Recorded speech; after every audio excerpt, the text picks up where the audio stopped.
찬송가 91장입니다.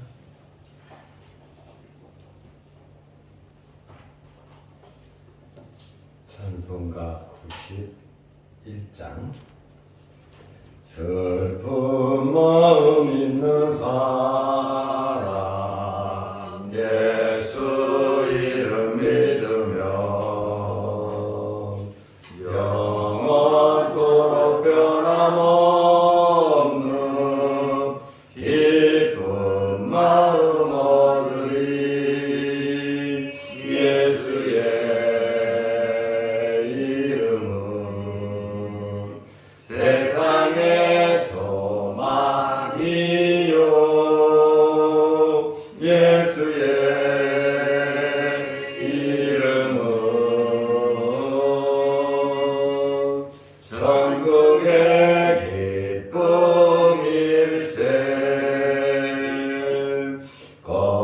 거룩하신 주의 이름 너의 방패 삼으라. 환난 시험 당할 때에 주께 기도드려라. 예수의 이름은 세상의 소망이요.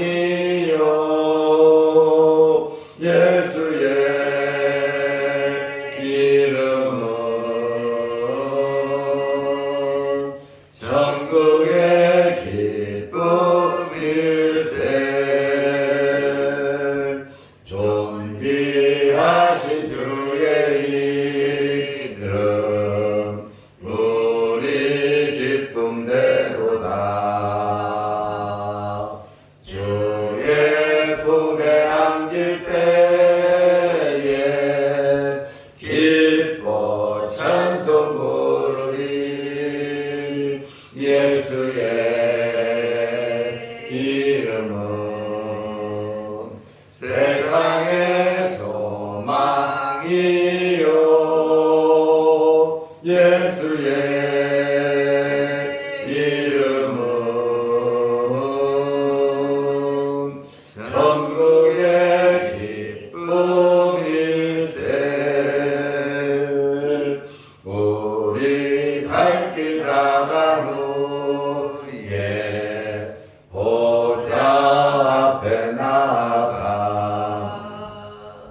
왕의 왕께 경배하며 멸류관을 드리. 예수의 이름은 세상의 소망이요. 예수의 이름은 천국의 기쁨일세.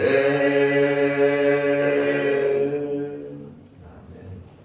사도신경으로 우리의 신앙을 고백하겠습니다.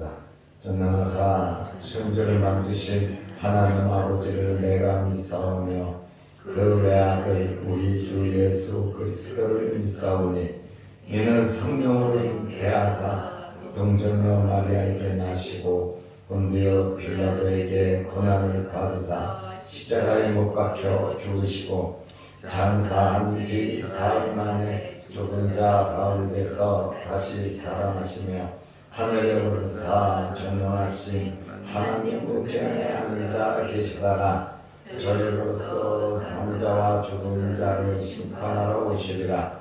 성령을 믿사오며 거룩한 공회와 성도가 서로 교통하는 것과 죄를 사하여 주시는 것과 몸이 다시 사는 것과 영원히 사는 것을 믿사옵나이다. 아멘. 하나님의 말씀 마태복음 5장 43절에서 48절 말씀까지 보겠습니다. 또 내 이웃을 사랑하고 내 원수를 미워하라 하였다는 것을 너희가 들었으나 나는 너희에게 이르노니 너희 원수를 사랑하며 너희를 박해하는 자를 위하여 기도하라. 이같이 한즉 하늘에 계신 너희 아버지의 아들이 되리니 이는 하나님이 그 해를 악인과 선인에게 비추시며 비를 의로운 자와 불의한 자에게 내려 주심이라. 너희가 너희를 사랑하는 자를 사랑하면 무슨 상이 있으리요? 세리도 이같이 아니하느냐? 또 너희가 너희 형제에게만 무난하면 남보다 더하는 것이 무엇이냐? 이방인들도 이같이 아니하느냐? 그러므로 하늘에 계신 너희 아버지의 온전하신가 같이 너희도 온전하라. 아멘. 오늘 읽은 본문의 말씀은 원수까지도 사랑하라고 하는 그러한 말씀입니다. 어제 예수님께서 악한 자를 대적하지 말고 모든 것을 다 원하는 대로 주라고 말씀을 하셨습니다.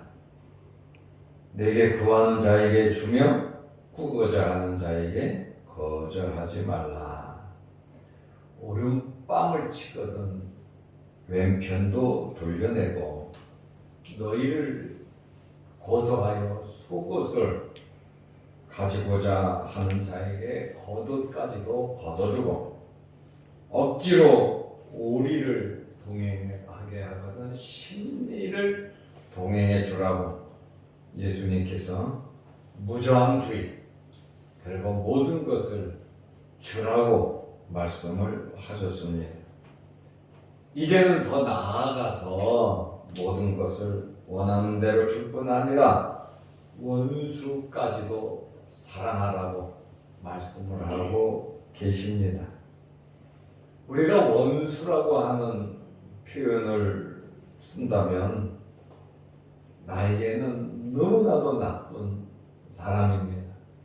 이유 불문하고 내 원수라고 할 정도면 지긋지긋하게 못되게 둔 사람을 원수라고 말을 합니다. 그런데 예수님께서는 원수까지도 사랑하라고 말씀하셨을 뿐만 아니라 예수님께서 십자가에서 이 사랑을 실천하셨습니다. 히브리서 9장 28절 말씀에 보면 이와 같이 그리스도도 많은 사람의 죄를 담당하시려고 단번에 들이신 바 되었고 죄인들을 위해서 죄 문제를 해결하기 위해서 자기 목숨을 단번에 사랑의 실천으로 주셨다 이렇게 말을 하고 있습니다. 그리고 우리의 이웃을 사랑한다는 것 희생과 부단한 노력이 있어야 합니다. 우리는 아는 사람들에게 사랑하는 사람들에게 가족에게 동료들에게 잘할 수 있습니다. 그런데 모르는 사람에게 상대방의 생각이 어떤지도 모르고 무조건 잘해준다고 하는 것은 사실은 쉬운 일이 아닙니다.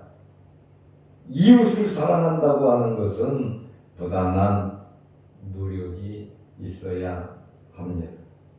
그리고 사랑이 있을 때 이웃을 사랑할 수 있습니다.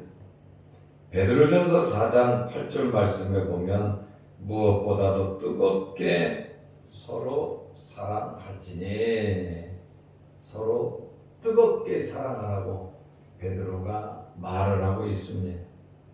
이 사랑은 허다한 죄를 덮느니라. 사랑이 죄를 덮어줄 수 있다고 베드로는 말을 하고 있습니다.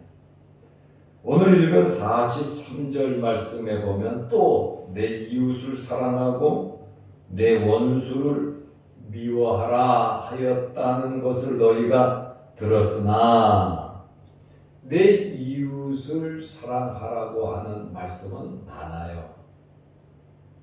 율법에 굉장히 많습니다. 특별히 레위기 19장 18절에도 이웃을 사랑하라고 말을 하고 있어요. 그런데 원수를 미워하라고 하는 성경 말씀은 아무리 찾아도 한 군데도 없습니다.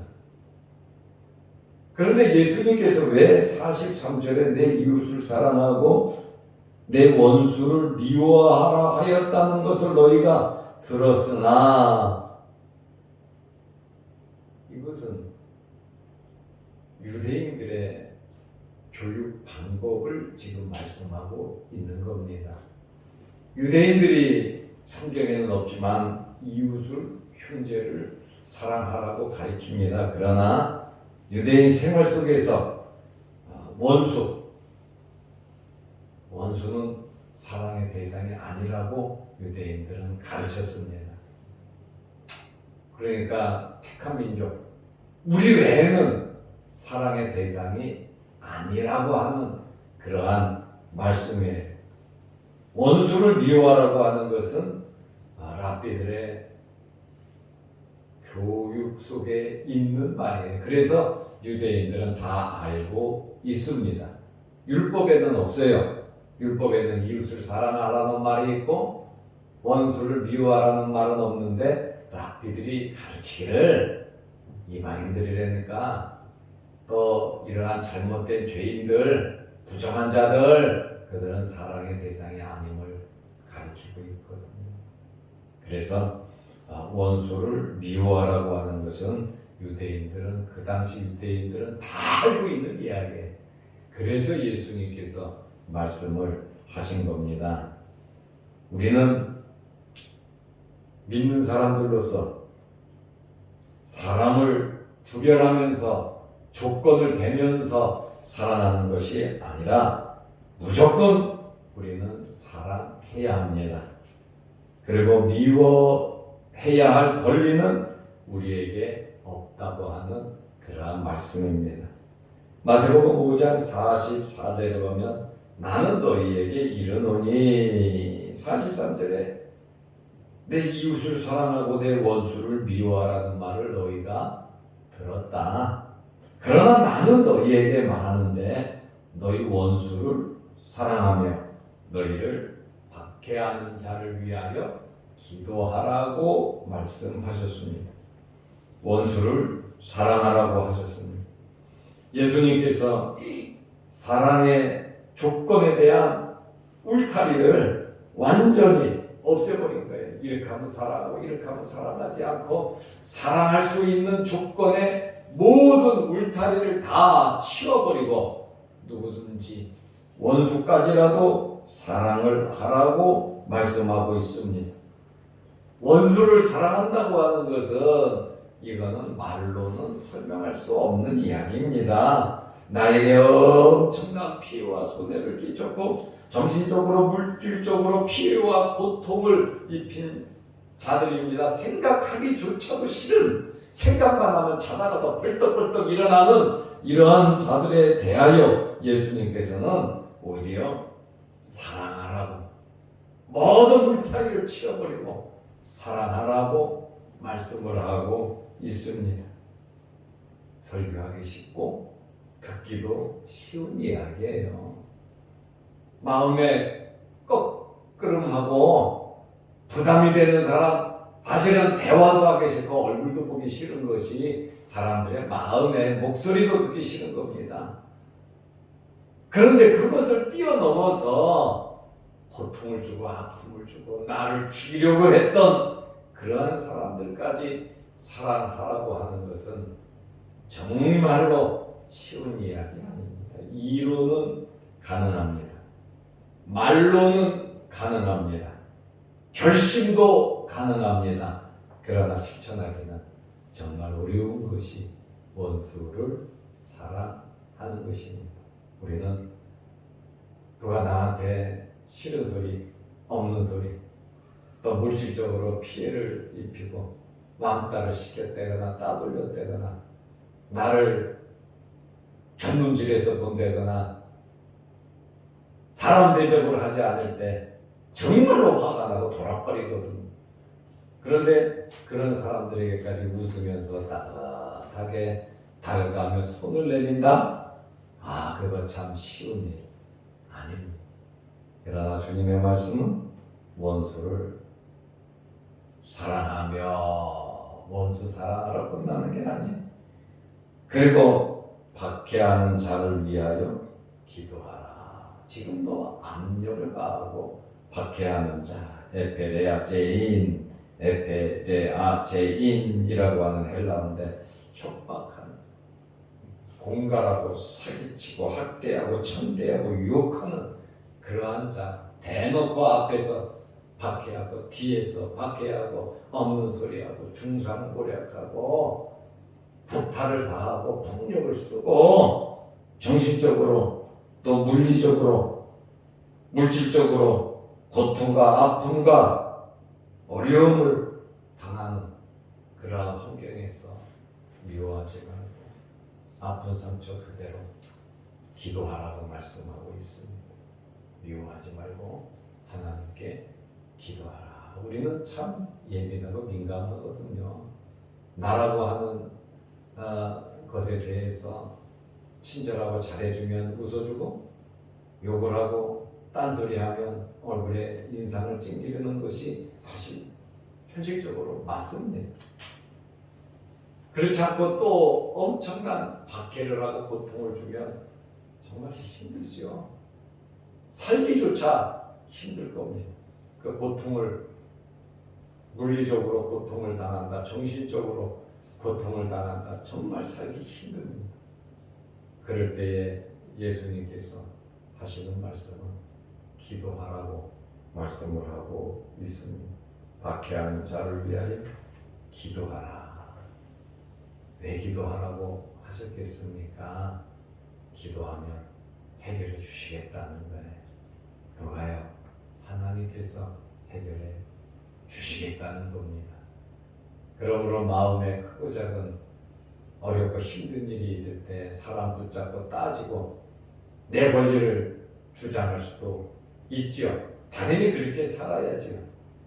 그러나 어렵고 아프고 속상한 문제, 또 말을 해서 하나님 영광 가리고 예수 믿는 것들이 왜 그러냐고 또 욕을 하면 덕이 되지도 않고 말 못할 일들이 참 많습니다.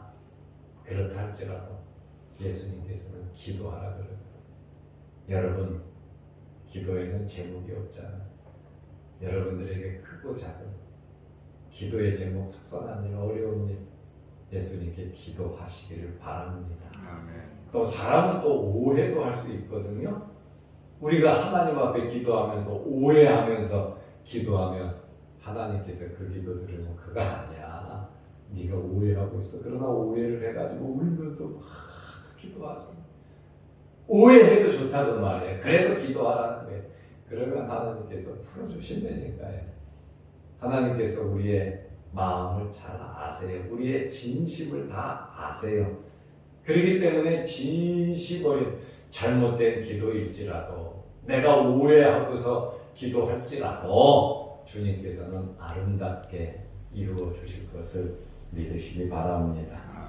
이러한 이 원수와 박해하는 자들을 사랑하고 기도한다고 하는 것은 절대로 쉬운 일은 아닙니다. 예수님께서 오늘 우리에게 주시는 말씀은 원수에 대한 대처법, 미워하는 자들에 대한, 박해하는 자들에 대한 대처법을 우리에게 말씀하고 있거든요. 이것이 최상의 방법이란 말이죠. 세상에는 이는 이로, 눈은 눈으로, 주먹은 주먹으로, 말보다 주먹이 빠르게 이렇게 통하는 세상 속에서 예수님의 이 대처법은 사랑해라, 그리고 기도해라. 그래서 이 말씀 때문에 싸우지도 못하고 수도 없이 많은 사람들이 핍박을 받아 죽어갔단 말입니다. 목숨을 잃어가면서도 주님의 말씀을 실천하면서 살아가는 사람들이 한두 명이 아니란 말입니다. 예수님도 그렇게 돌아가셨잖아요. 예수님께서 모범을 보여주셨고 스데반 집사도 우리에게 좋은 모범을 보여주었습니다. 많은 사람들이 모범을 보였죠.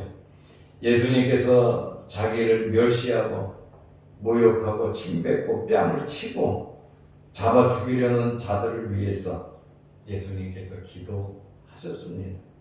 누가복음 23장 34절에 이에 예수께서 이르시되 아버지 저들을 사하여 주옵소서 자기들이 하는 것을 알지 못함이니이다 하시더라. 이렇게 예수님을 잡아 죽이는 자들을 향해서 하나님께 기도하면서 저들의 죄를 용서해 달라고, 저들이 몰라서 저렇게 하고 있노라고 예수님께서 기도하셨습니다. 스데반 집사는 초대 7 집사 중에 참 열정적인 집사입니다. 열심히 집사로서 봉사의 일을 하면서 시간이 나는 대로 얼마나 전도 생활을 했는지 모릅니다. 스데반 집사의 설교 내용을 들어보면 사도행전 7장에 나오는데 얼마나 성경 지식이 박식한지 몰라요. 설교에 다른 이야기 하지를 않았어요. 오로지 하나님의 말씀으로만 스데반 집사가 설교를 했고, 베드로도 마찬가지예요. 뭐 이런저런 저런 잡다한 이야기 안 했습니다. 오직 예수 그리스도 복음만을, 예수 그리스도의 부활만을 증거했습니다. 스데반 집사가 열심히 복음을 전하니까 유대인들이 그 하나님의 말씀을 듣다가 사도행전 7장 57절에 보면 고함을 질렀어요. 악을 썼단 말입니다. 그리고 자기들의 귀를 틀어 막았어요. 듣기 싫다는 거예요.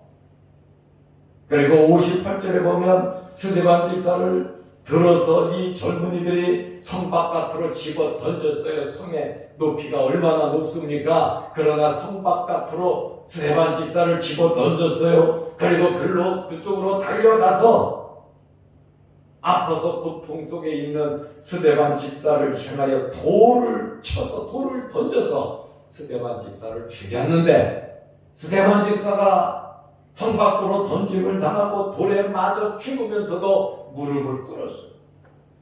아픈 다리, 저는 다리 부러진데 땀땀하고 피를 흘리면서 스데반 집사가 무릎을 꿇어 주님 앞에 마지막 기도를 드렸습니다.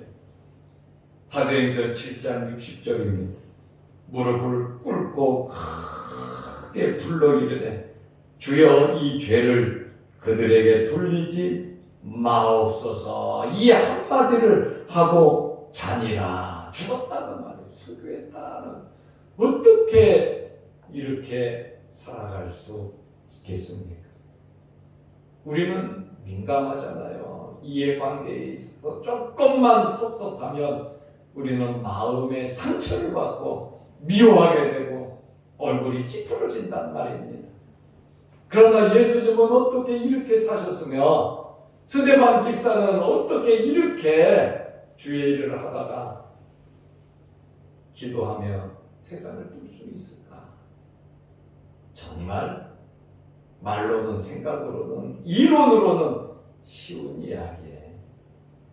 예수님의 이 말씀, 원수를 사랑하고 너희를 박해하는 자를 위하여 기도하라, 이렇게 산다는 것이 정말 쉬운 이야기는 아닙니다. 우리 마음을 좀 넓게 하면서 살아가시기를 바랍니다. 예수님의 말씀대로 우리는 살아야 되고, 마태복음 5장 45절 말씀에 보면 원수를 사랑하고 박해하는 자를 위하여 기도하면서 살아가야 하나님의 아들이 된다, 하나님의 자녀가 된다고 말을 하고 있습니다. 마태복음 5장 45절에 이같이 한즉 하늘에 계신 너희 아버지의 아들이 되리니 이는 하나님이 그 해를 악인과 선인에게 비추시고 비를 의로운 자와 불의한 자에게 내려주시니라. 하나님의 일반적인 은총은 모든 사람들에게 똑같이 대하신다라고 하는 그러한 말씀에 하나님의 자녀로서 하나님을 닮아가면서 살아가라고 하는 그러한 말씀이에요. 그리고 46절, 47절 말씀에 보면 너희가 무시하는 세리들, 너희가 개치고라는 이방인들, 이들도 자기를 사랑하는 자는 사랑한다.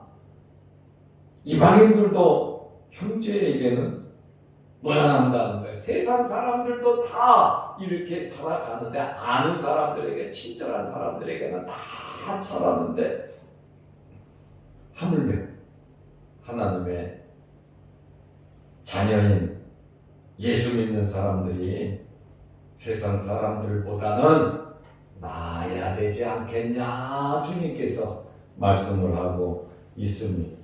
세리는 멸시받는 자예요. 이방인은 유대인들이 사람 취급도 안 해요. 모두 죄인이라고 해요. 그러나 그들도 사랑하면서 산다는 거예요. 우리의 사랑의 크기가 이들만 못하면 어찌 하나님의 자녀라고 말할 수 있겠느냐. 아주 뼈있는 말씀을 주님께서 우리에게 하고 있습니다. 그러므로 결론으로 48절 말씀에 보면 하나님을 닮으라는 온전하신 하나님, 그 하나님을 닮으라고 너희도 온전하라, 이렇게 말을 하고 있습니다. 온전하다라고 하는 말은 첫째로 흠없는 희생제물, 아무런 흠이 없는 희생제물이고, 둘째로 탐림이라고 하는 텔레이오스라고 하는 이 말은 하나님의 마음에 꼭 드는 것을 의미합니다. 다시 말하면 여호와께 전적으로 헌신하는 것, 성숙한 신앙인으로서의 삶을 살아가는 것을 말하고 있습니다. 오늘 우리는 하나님의 온전하심을 본받아 하나님의 온전한 성품을 가지고 악한 자를 대적하지 말고 달라는 자에게 다 주고 원수를 미워하지 않고 박해하는 자를 위해서 기도하면서 하나님의 마음, 예수 그리스도를 닮아가면서 주님께서 계속 말씀하시잖아요. 나는 너희에게 이르노니, 나는 너희에게 이르노니, 간곡하게 나는 너희에게 이르노니, 너희가 이렇게 살으라고 말씀하시니 주님의 말씀대로 살아가는 저와 여러분들이 되시기를 바랍니다. 기도하겠습니다. 하나님 아버지, 오늘 주말입니다. 내일 거룩한 주일을 잘 예비하게 하시고 원수까지도 사랑할 수 있는, 박해하는 자를 위하여 기도할 수 있는 이러한 마음, 이러한 믿음 허락하여 주옵소서. 예수님을 닮아가게 하시고 스데반 집사의 뜨거운 열정적인 신앙을 본받을 수 있도록 은혜 베풀어 주시옵소서. 우리가 한 주간 동안도 새벽마다 주의 전에 나와 예배드리며 말씀을 듣게 하시고 기도하게 하시오니 감사합니다. 또한 유튜브를 보면서 함께 은혜를 나누게 되어서 감사합니다. 오늘도 이 새벽에 기도할 때 하늘문 열리게 하시고 하나님의 그 깊은 마음을 깨달아 알게 하여 주옵소서. 예수님의 이름으로 기도드리옵나이다. 아멘. 하늘에 계신 우리 아버지여, 이름이 거룩히 여김을 받으시오며 나라 임하옵시며 뜻이 하늘에서 이룬 것 같이 땅에서도 이루어지이다. 오늘날 우리에게 일용할 양식을 주옵시고 우리가 우리에게 주지은 자를 사하여 준 것 같이 우리 죄를 사하여 주옵시고 우리를 시험에 들게 하지 마옵시고 다만 악에서 구하옵소서. 대개의 나라와 권세와 영광의 아버지께 영원히 있사옵나이다. 아멘. 자유로 기도하시기 바랍니다.